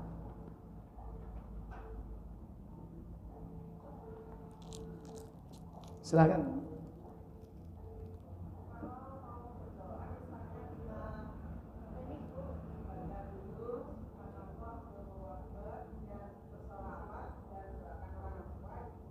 Boleh. Memang etika berdoa pertama memuji Allah dengan pujian-pujian yang diajarkan oleh Allah melalui Rasulnya. Banyak. Hamdan yuwafi ni'amahu hamdan katsiran thayyiban mubarakan fi, atau minimal alhamdulillah, itu pujian. Baru setelah itu membaca sholawat. Baru setelah itu inti dari doa. Dan doa sebelum yang lain minta untuk diri sendiri, baru orang lain. Boleh, itu etika berdoa memang begitu. Ya, itu. Jadi memuji Allah itu penting dan bersolawat kepada Nabi. Maka tidak perlu pakai ngirim-ngirim dulu, nggak perlu. Baik, silakan. Apa tadi minta, Bu? Tanya apa tadi? Nggak, baik. Silakan. Singkat aja.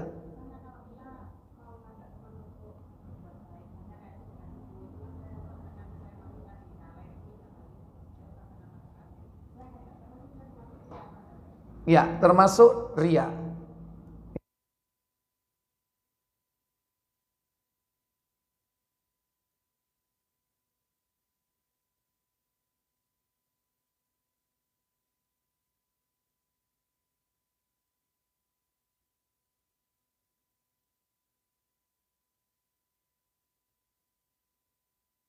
Sok bendino didelokno wong.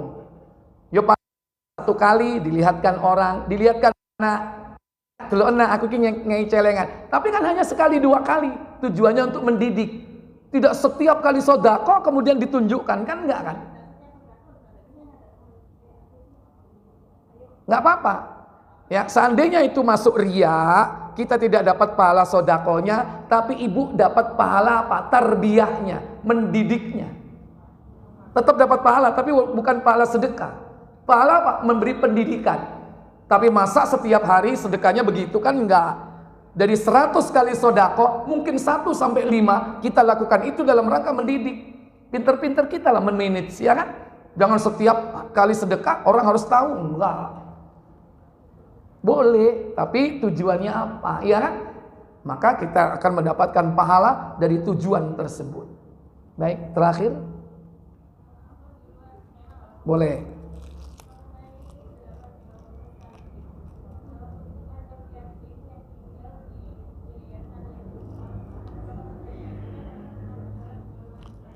Ya, anak yatim tidak berhak mendapatkan sedekah atau zakat. Anak yatim tidak termasuk 8 asnaf. Lihat di At-Taubah 60, adakah anak yatim di situ? Enggak ada. Berarti enggak perlu.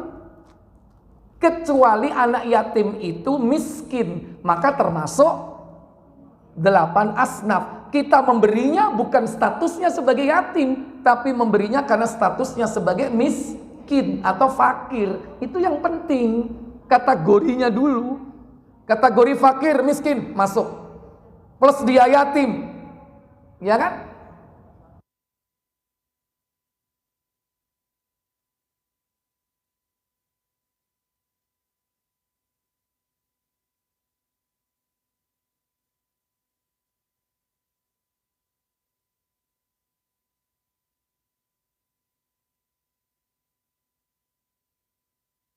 Yen 100 miliar iki tak kekno.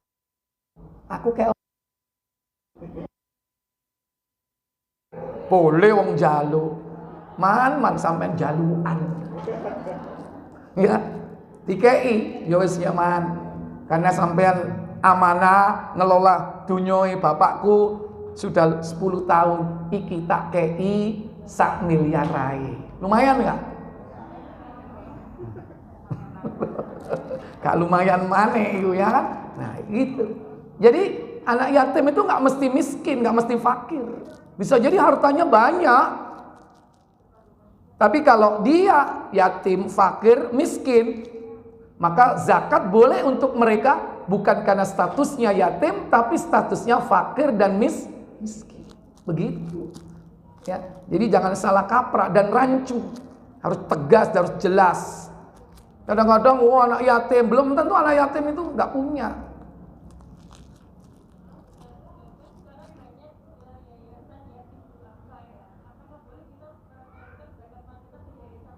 Boleh, asal jelas arahnya. Zakat dan sedekah kita arahnya jelas. Artinya apa? Minta form isian, kan ada pilihan. Zakat, infak, sedekah, ya kan? Kan istilahnya ZIS. Zakat, infak, sedekah. Zakat jelas 8 asnaf. Di luar 8 asnaf nggak boleh. Makanya panitia harus ngerti. Kalau kita percaya di sebuah lembaga, kita yakin dia tahu ilmunya, kita memberi. Silakan. Itu kan berdasarkan trust kita, kepercayaan kita. Kalau di situ ada misalnya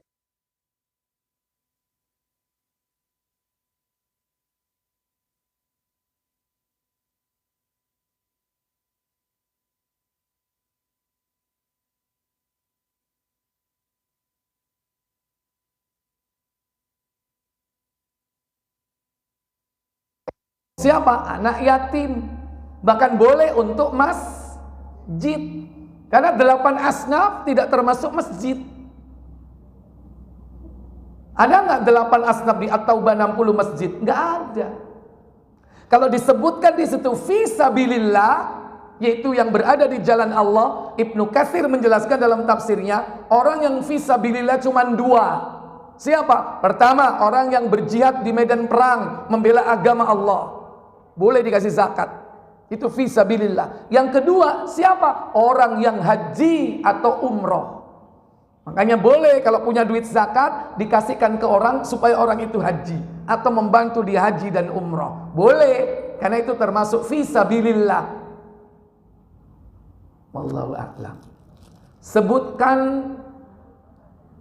4 syirik besar. Ngacung.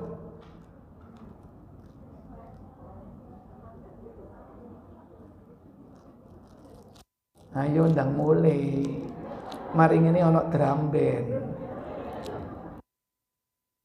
Silakan. Syirik apa saja? Dalam doa, dalam niat, dalam ketaatan, dalam kecintaan 100. Ini Bu. Sama itu, siapa? Bu, siapa sebelahnya? Tadi kan jawab pertanyaan. Sebutkan 2 jenis syirik kecil. Silakan Bu. Syirik apa? Yang tampak dan syirik yang samar. Ya wes 100.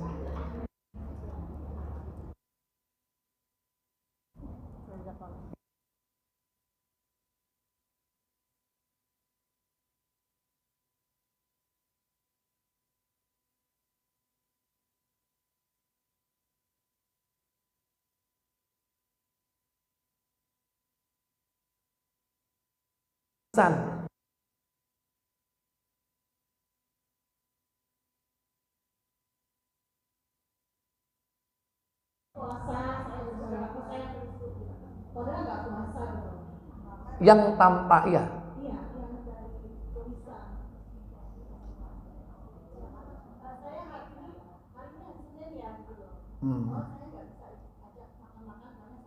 Itu riya ya. Itu yang samar apa yang tampak? Kalau samar itu. Samar ya. Samar ya. Riya itu samar ya. Yang tampak apa?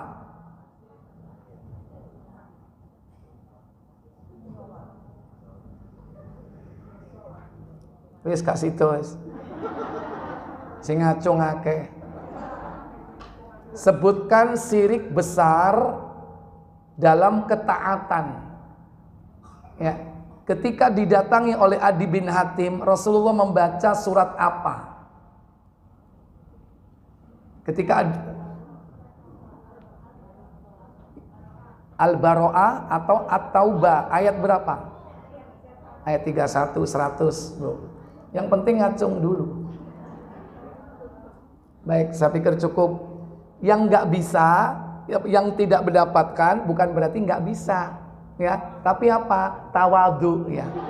Subhanakallahumma wa bihamdik asyhadu an la ilaha illa anta astaghfiruka wa atubu ilaik. Wassalamualaikum warahmatullahi wabarakatuh.